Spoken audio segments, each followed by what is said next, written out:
Hey everyone, my name is Dayton Flawless Bennett. Uh, Over this next series, we're going to be going through, I've raced tracks and trails all over this country. We're going to be reviewing some of them. We're going to be experiencing some new ones in our new series of just rating tracks and trails. We're going to be going to some of my favorite destinations, some not so favorite destinations.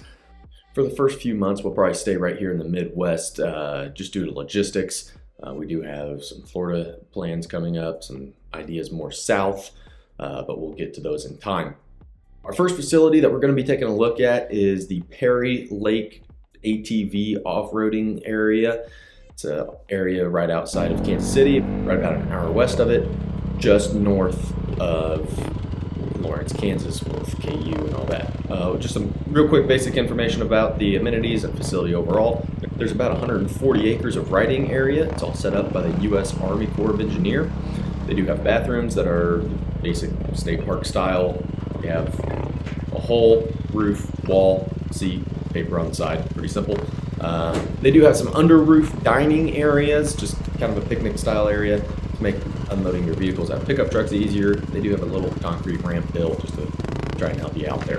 There are fences around the entire facility, the entire riding area, so your chances of getting ran off of private property with someone yelling and shooting a shotgun in the air at you is definitely a lot lower, and everything that isn't fenced is clearly marked private or not.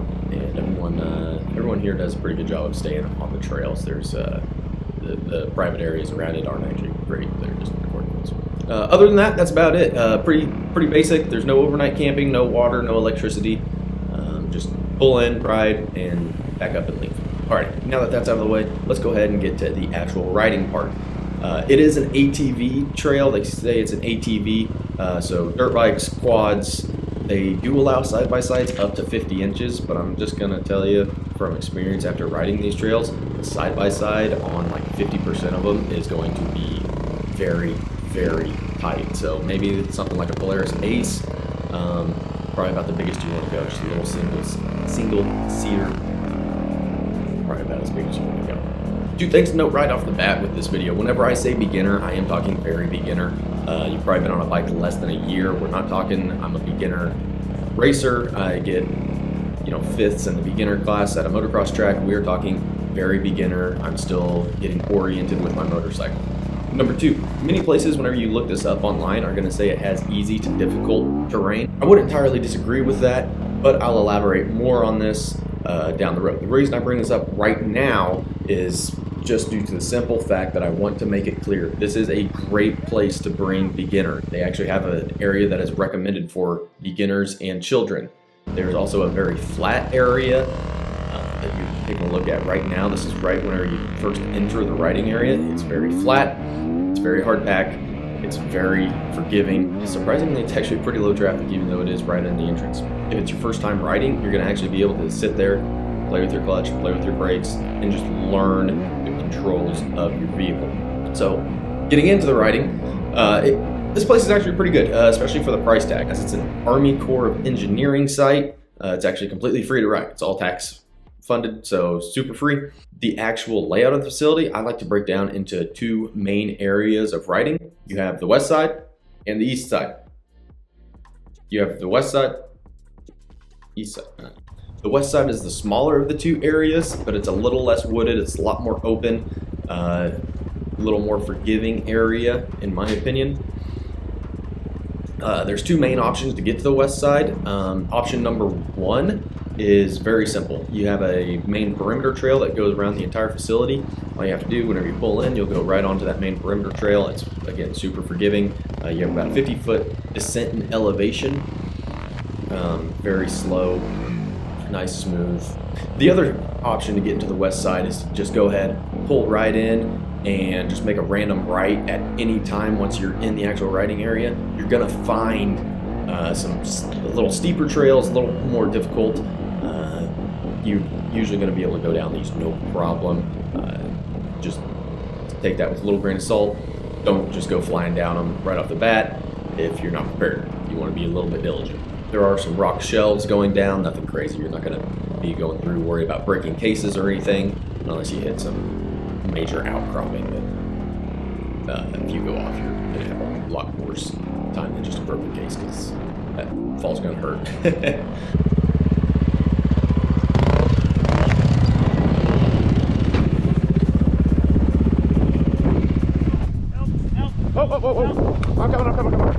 So let's go ahead and go over to the east side. There's a lot more diversity of trails here.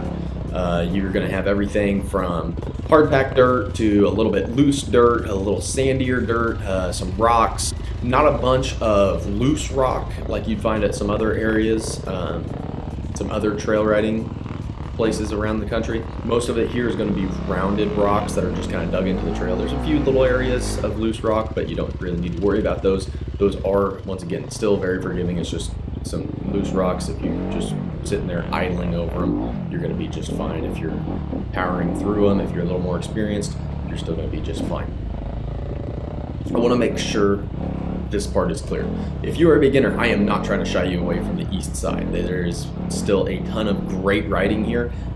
Everything that is difficult, you have the option to do or simply go around. There is nothing here that is too intimidating that you have to do. Only things that you want to do are going to be more intimidating. The east side is a great riding experience. I want to make that, once again, I want to make that very clear, especially if you're training for a hare scramble. The trails and hill climbs here are basically a small hare scramble loop in themselves. They actually do have hare scrambles here occasionally, and we did ride the hare scramble loop here, but the hare scramble here is only about 2 miles compared to your typical loop of 5 miles or more, at least for our area around here. With that in mind, if you're not looking forward, you can still get yourself into trouble if you're not prepared. There's always an easier way around something again. So just look ahead. That's something you should be practicing, whether you're a beginner, intermediate, expert. However, look ahead, be prepared. You're going to do just fine. The tallest hill climbs here are usually about 50 feet in elevation. The slopes are pretty variable. Matter of fact, the biggest one here is maybe 125 feet long total, and it's a very simple, very sloped hill. Beginners are going to have no problem getting up this whatsoever. Most of the trails on this area are still somewhat flat. They're not just up and down. The main hazard on the trails here is just, if you're not paying attention, there are tree roots that have just been pulled up from riding over it over the years. And if you're not prepared for those, it's going to be a rough ride. And I do mean just a rough ride. As long as you are having somewhat halfway decent body positioning, you're going to be just fine. That being said, there were still a few times that we were just riding and cruising along, go to hit a corner a little harder, and start to slide on those roots. So just heads up. The hill climbs aren't that scary. There's very few that we had any hesitation at all in hitting. Now, that's not to say there's no challenging ones, but anything like that is, again, super optional. The top's usually a trail that spans between 3 to 5 of those hill climbs up top and then just goes right back down. So you are truly hitting these just for fun. They aren't going to be getting you anywhere deeper back into the trails or anything like that.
So with all of that in mind, let's go ahead and get into our scoring index.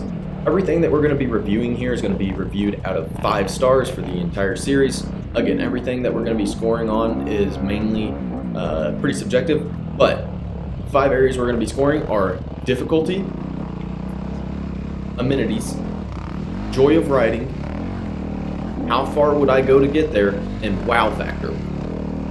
So we're just going to take the difficulty, that'll be its own separate score, and then we'll average out the other 4 to get a score of difficulty and an overall score. So getting into difficulty, most of the trails here I would rate as a level 1. Very unintimidating, very easy. They're still very fun, again, but anyone here on about a 65 or up is going to be just fine. The only reason I wouldn't recommend a 50 is just due to the routes in the wooded area. It's just going to bounce those guys all over the place, and while it won't be unrideable, it's not going to be as much fun on a motorcycle that they could possibly have, especially if they're newer riding. I just wouldn't want to take them here and get them turned away from the experience of that. Now there are areas around here that are not as rutted up as that, and there are trails here that you can take without ruts on them. It's just something to know. Now, if you were to go through and take away all the main trails, then it would probably get a 3 out of 5. It's challenging enough to have fun, but not so challenging that you're sitting there wondering why would you come out here. You're going to be rolling back to the truck, out of breath, just wondering whose idea was this. So with all that in mind, for difficulty, we'll give it a solid 2 out of 5. The amenities here, pretty cut and dry. You have a place to sit, a place to eat, and a place to ensure that you're not going to catch an indecent exposure charge. So we're going to give that a 1 out of 5. Pretty simple. For joy of riding, this one was actually a little bit more difficult for me. Much like the difficulty score, again, it comes down to the rocks and hill climbs. I like riding simple trails too, but if it's not in my backyard or close friends, then I want a little something more. And seeing as I can basically hit every trail and hill climb here in about 4 hours, and that just takes a little bit of the joy out of it for me. Don't get me wrong, the trails here, once again, trails here are very fun, but I'm not going to drive 3 hours out of my way to get here. So for that, I've got to give it a 3.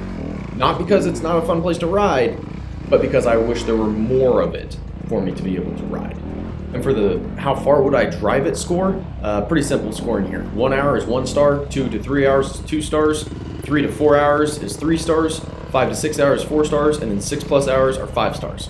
I keep circling back to it, but the Achilles heel of this place is its size. The fact that in one afternoon I can hit multiple trails multiple times slowly starts to tear away at me. Now I understand that if you're on a track, you're on the same layout for laps. But guess what? That's why I go to ride a track, because I want to get those repetitions in. If I'm on trails, I want to hit a couple trails a few times, and then I'm ready to see some new things. And I really just can't get that here. You can hit this entire facility twice in like 4 hours. So with that in mind, I've got to give it a 1. And I think that most people in the country are like me, that if I have to drive 2 hours away for somewhere like this, there's better places that I could go 2 hours away. But if I've got 1 day to spare and I don't want to drive for another hour, yeah, I'd ride here again. And then for wow factor, I really don't think I need to explain this one too much. Wow factor, if you're at Redbud, it's Loracco's Leap. If you're at a hare scramble, it's all the little things that they put right after you cross the finish line, the little weird telephone poles you have to go over, the concrete barriers. And here, this place has not a ton. It's vanilla ice cream. I love vanilla ice cream, don't get me wrong. But I don't care if it's the best vanilla ice cream on the planet. I'm not going to call home about vanilla ice cream. But I will call home and say that I had a great time riding some fun trails with my friends. And so for that reason, it's going to get a wow factor of 2. So going through averaging everything out, this is going to get a rating of 1.75 out of 5 stars. Guess we're not doing fun even numbers now. That didn't take long. So 1.75 out of 5 stars with a difficulty level of 2.